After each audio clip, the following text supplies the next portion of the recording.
On January 30th, 1933, Adolf Hitler became the Chancellor of Germany and wasted no time turning the country into a one-party dictatorship. To stay in power, he also used fear and violence.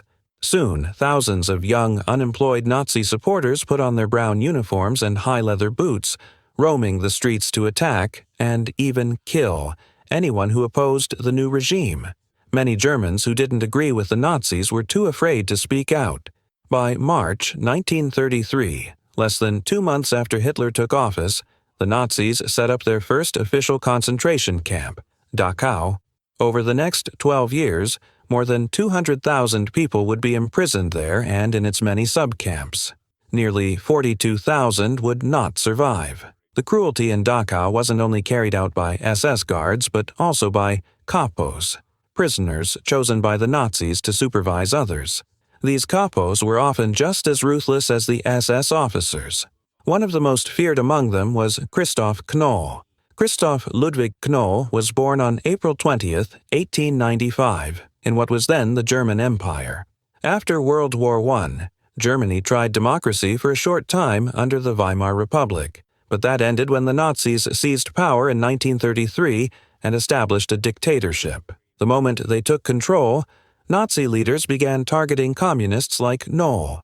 As early as 1933, before they had even begun large-scale persecution of Jews or the disabled, the Nazis arrested and tortured German communists.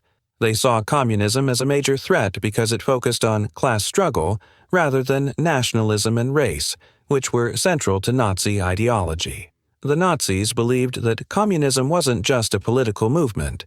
It was a dangerous conspiracy they called Judeo-Bolshevism. They spread the idea that communism was a secret plot led by Jews to weaken Germany. This fear was heightened by the fact that the Soviet Union, a communist state, was right next to Germany, and both countries had competing plans for expanding into Eastern Europe. For the Nazis, communists and Jews were seen as an even bigger threat because they believed the two were closely linked. On March 22, 1933, the Nazis opened their first official concentration camp, Dachau. It was built on the grounds of an old munitions factory, just outside the town of Dachau, about 10 miles northwest of Munich. The first prisoners held there were political opponents of the Nazi regime, mostly communists. One of them was Christoph Knoll, who was sent to Dachau in September 1933. He remained there until August 1942 and was imprisoned again from March 1943 until the camp was finally liberated.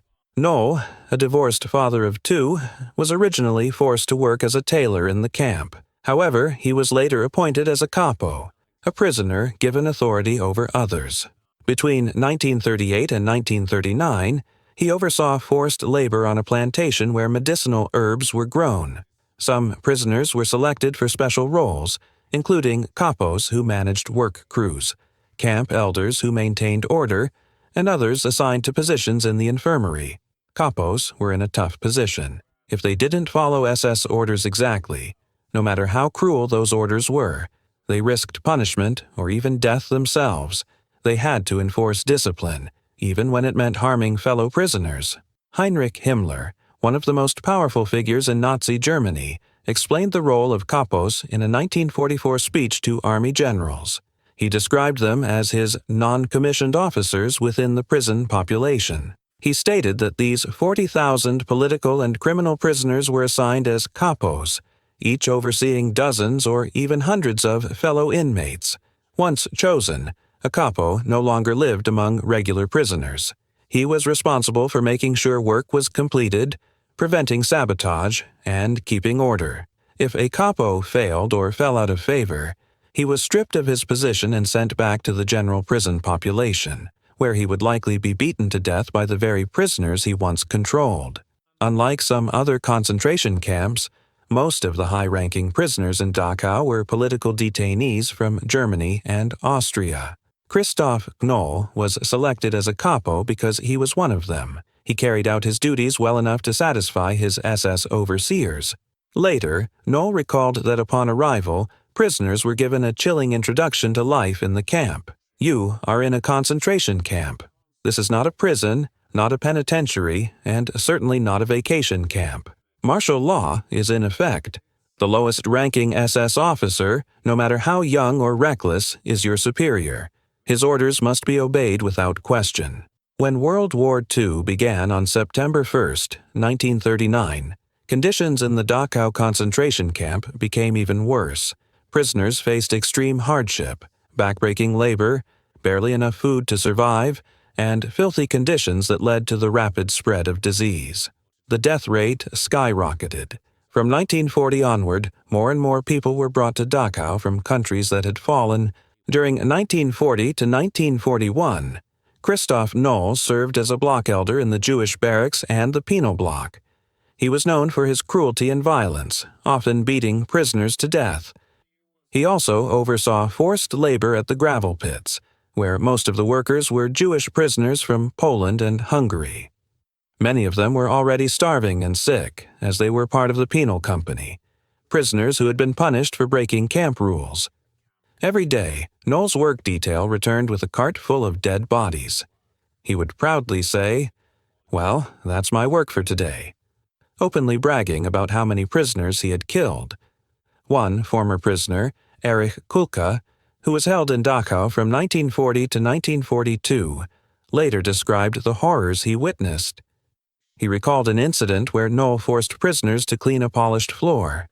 They weren't allowed to wear shoes inside, but as soon as they finished, he ordered them outside for a brutal punishment drill.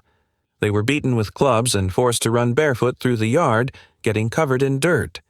When they returned, Noll screamed, "Lick it up! Lick it up!" The prisoners were forced to clean the filth off the floor with their tongues while being beaten. Some didn't survive the ordeal.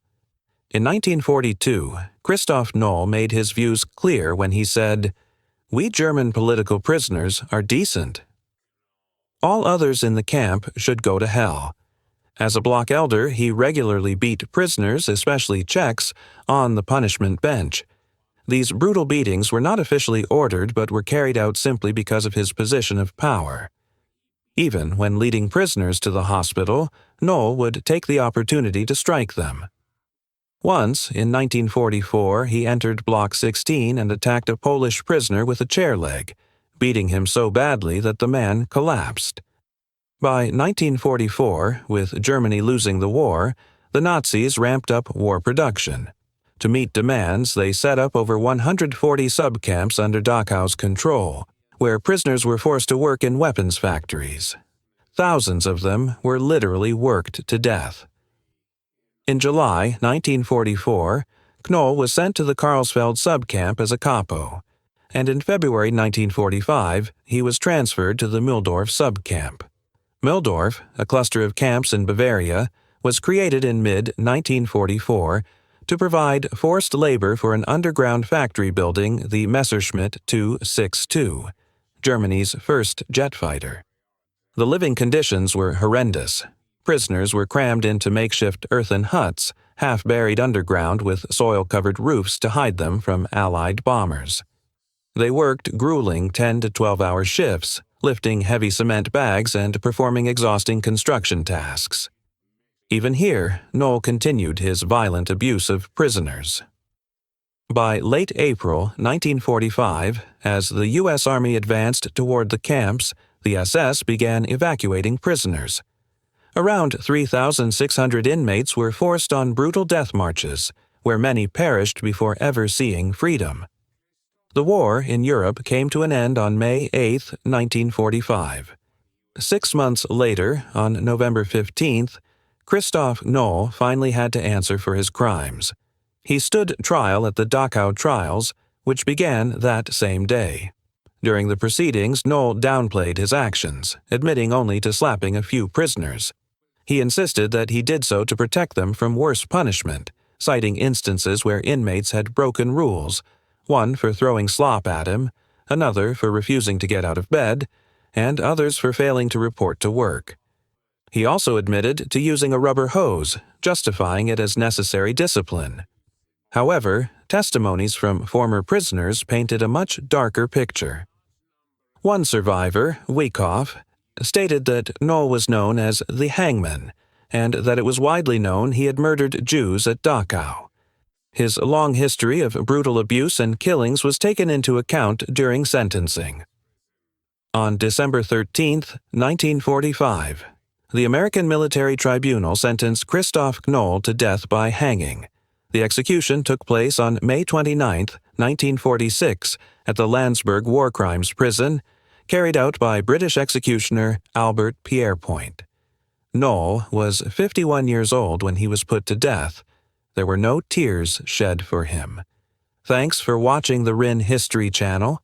Don't forget to like, subscribe, and hit the bell icon so you never miss an episode.